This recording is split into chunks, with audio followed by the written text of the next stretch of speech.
Hi, Andrew Kramer here with VideoCopilot.net. Now what I want to do is kind of go over what I have here. I've created this comp for a website, and we have the background, we have the pyramids here in the middle ground, we have the foreground, which is this wall. And what I have is each one of these layers are separated into elements. We have the sky as the background, we have the pyramids by themselves, and I've saved these as PNG files out of Photoshop so that I can have all this transparency data to work with. Now let's go ahead and get started. The first thing I want to do is comp this sky element into a new comp by dragging this down to the new comp button. And the next thing I want to do is put the next element on, which is our horizon, which is the sand. Drag that down here, hit Alt Home, we'll take that to the 0 marker there. And let's go and grab the pyramids and our night wall.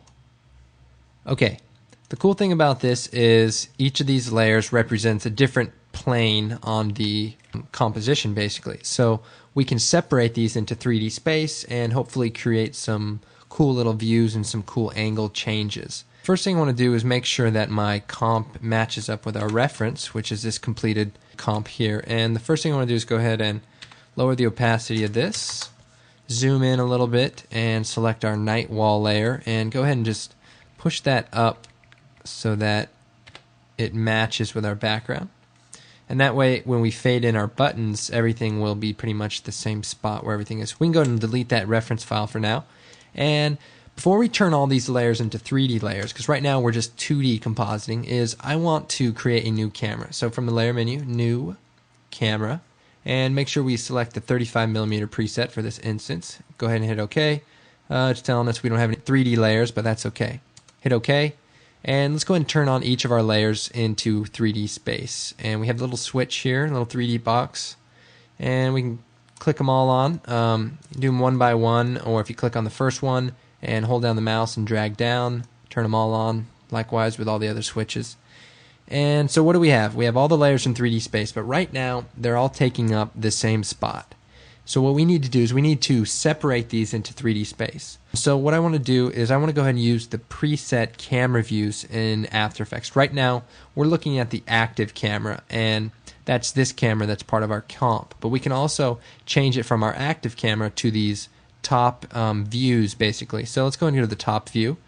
And what I want to do is I want to basically move our sky element way in the background, our sand a little bit closer but further back also, our pyramids kind of in the middle ground, and we'll go ahead and keep our wall up front. So let's go ahead and start right now by taking this night sky and pushing it far in the background.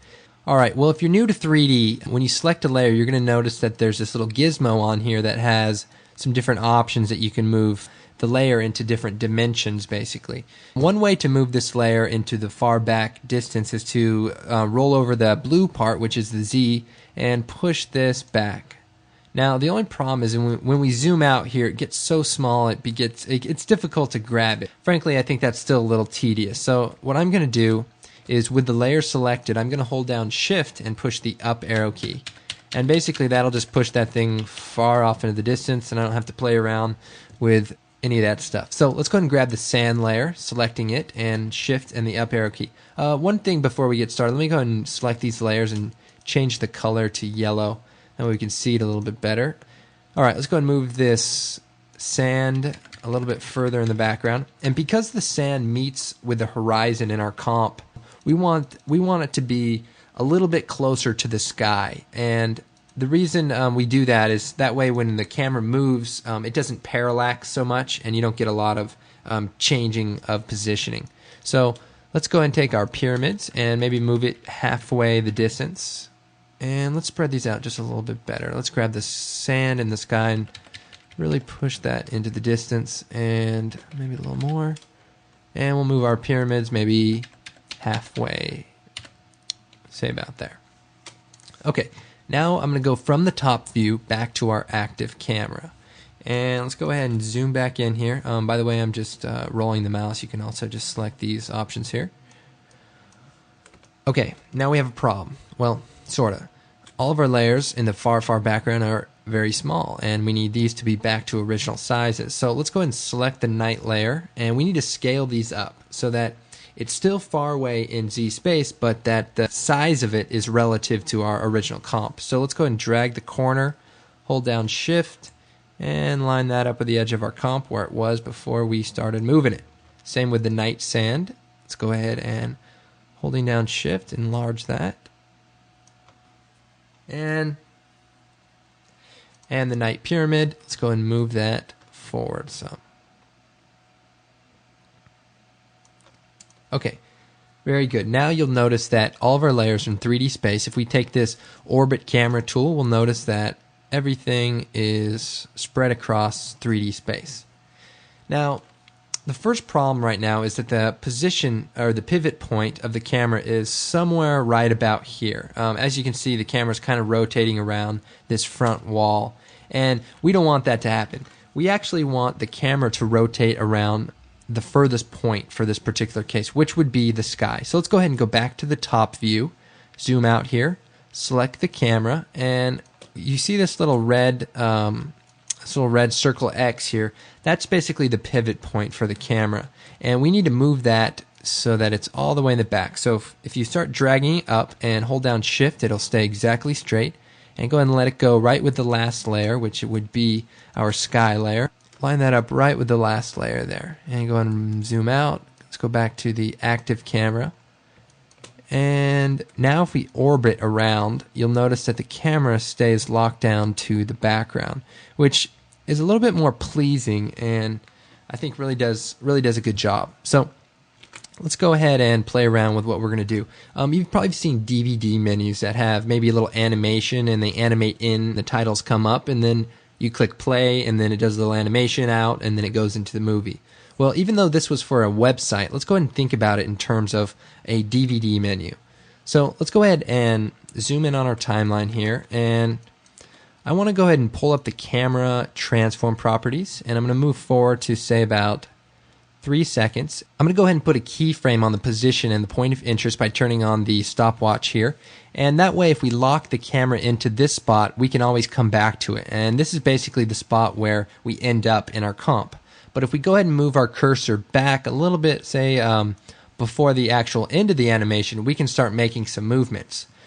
For example, if we start playing around with this position, by the way, we can either click on it and type in a value, or if you just click on the number, you can drag left and right, or up and down, I think. And we can get some different views. We can also use these camera tools that basically allow you to move the camera around, the orbit tool, and such. But for now, let's just go ahead and use the numbers here. That way we can work on just certain axes at one time. Axes, or whatever they're called. Who knows? Somebody knows. Anyway, if we drag rather down on the camera's position, we notice that the camera goes behind this wall, and if we play the animation forward, it's as if somebody's standing up and the background is being revealed. To take that a step further, we can maybe bring the camera closer to the wall, maybe, and drag the camera maybe over to one side. And that way what we'll get is kind of a pulling back and then kind of revealing over this hill or over this wall. So it's kind of a neat effect. Although the one thing I kind of wanted to touch on is digital depth of field. Right now, as you can see, everything is in focus. Our background's in focus and our foreground's in focus. But what we can do is we can actually create depth of field using After Effects cameras. And what depth of field is basically having a focal point. And for example, if we turn on the depth of field, there should be a minor change. But if we turn the aperture all the way down to 0, everything should be in focus. Now, if we turn it up a lot, that basically simulating a camera's aperture opening up very, very wide, you'll notice that we have a very shallow depth of field. And so if we move that around to the focal point of the wall, you'll notice that it's in focus. And then if we move it forward, we can get the background to be in focus and our wall to be out of focus. I think the pyramids would be in focus right now, and if we move that a little bit further, we can also get the background to be in focus. But what I want to do is I want to focus on just the wall. So let's go ahead and move the transform. Let's move the keyframe up to our first keyframe, and let's go ahead and make the distance of the focus to say about 400. And our wall, let's see, our wall should be in focus about right here, and you'll notice the background is out of focus. Let's turn the aperture down to maybe about 60. maybe 150. Okay, yeah, that looks pretty good. Now, like I showed you before, if we turn the aperture all the way down to 0, everything will be in focus. So instead of playing around with the blur level or anything else, let's just go ahead and play with the aperture. So let's set the keyframe for the aperture, and let's go ahead and move forward to right before the end of our animation, and let's turn the aperture all the way down to 0, meaning everything will be in focus. So now if we play this animation, and let's go and preview that with the 0 key.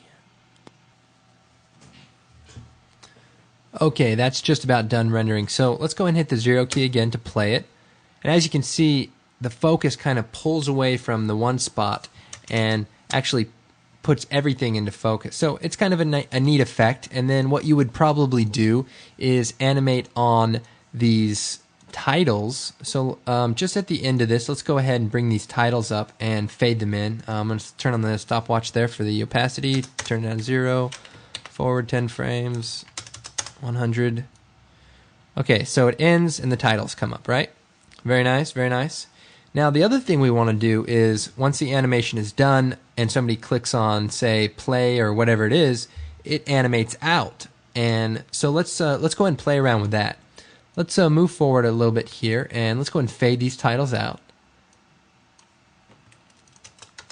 so that the titles fade out and then the animation occurs. So let's go ahead and put a keyframe on the position of our camera and move forward a couple of seconds.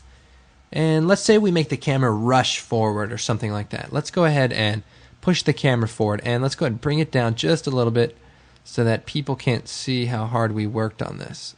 There we go. We rush it forward.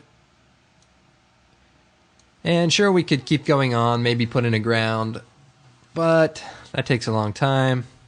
These tutorials are already getting pretty long. Let's actually just go ahead and make a new adjustment layer. And let's go ahead and grab an instance of levels, adjust levels, and keyframe the histogram, move forward to the end of our animation, and what the heck, let's just blow it out.